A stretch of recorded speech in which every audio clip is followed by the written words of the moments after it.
the Liz Truss fuss, cost of living calamity and the feeling our nation's going to pot has made me really grumpy. So Strictly is brightening up my life more than ever. And, as always, rumors of the couples who are romantically involved swirl. Are Nikita and Molly together away from the studio? Have last year's winners Giovanni and Rose fallen for each other just like Nadia and Kai? Many people think true love can be found on the dance floor. Not me. Although I met my late husband Colin at a dance, I didn't fall for his moves. He was stiff as a poker, only bent one knee and had no rhythm. I used to think, why aren't you moving your feet? But I didn't tell him that in our early days. I saved it until we were married. Then I also confessed that when he'd had a few pints and sang Lady in Red that his voice was awful.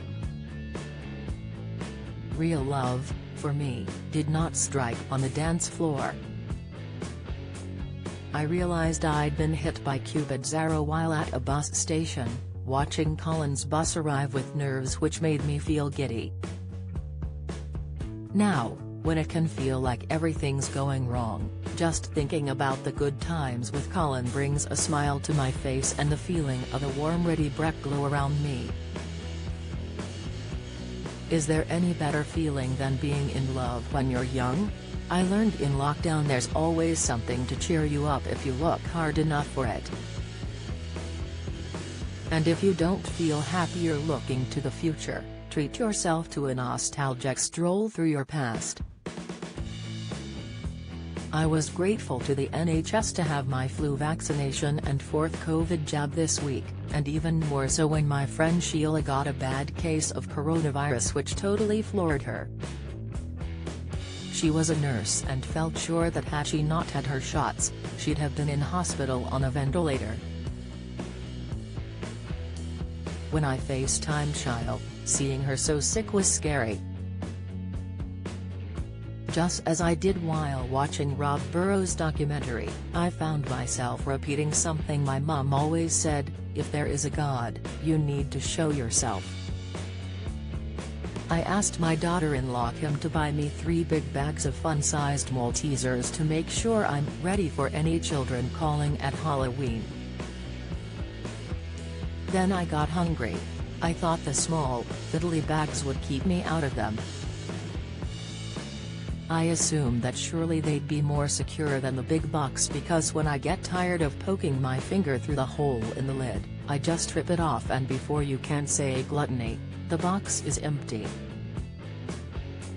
But lots of little bags were no deterrent.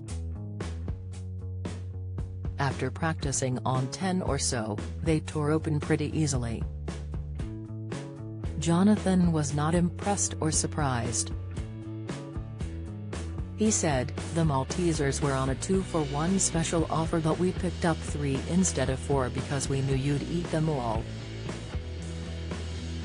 Were we right? I denied it. I must have sat on a bag because there were some exploded Maltesers squashed into my sofa so I didn't eat them all.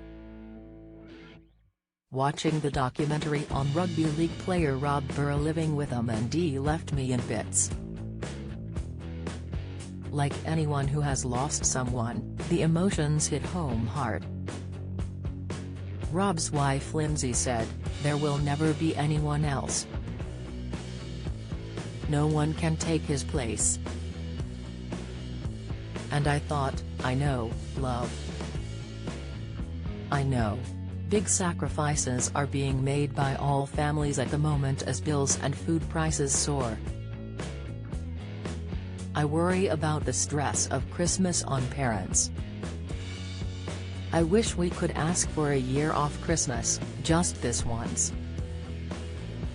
Although I adore everything about festive traditions, I do not love how many children aren't appreciative of what they're given. We were happy with 1 or 2 gifts when we were growing up.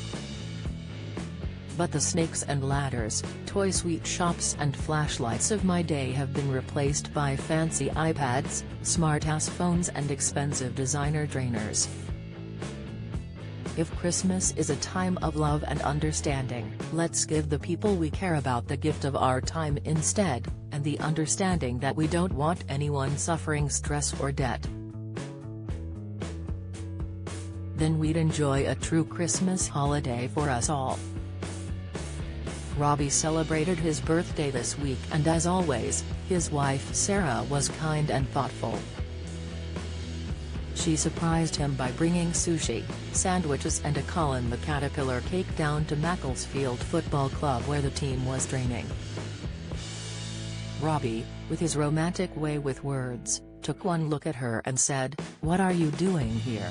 Hearing talk about impending blackouts made me wonder what my mum and dad, who lived through the Second World War, would think about the state of their country.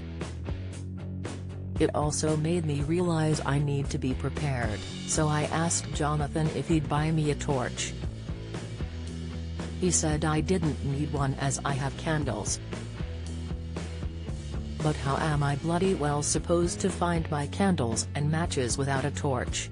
The eco-warriors blocking main roads might feel knowledgeable about carbon emissions and greenhouse gases. But they have seriously underestimated the general public's emotions.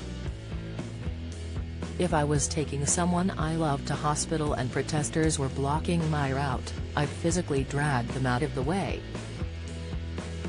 The strength of people's love and their determination to help each other when they need it will always be stronger than any glue those eco-Egypts use to attach themselves to roads and buildings. My sons have reminded me to make sure my doors are locked, even in daytime.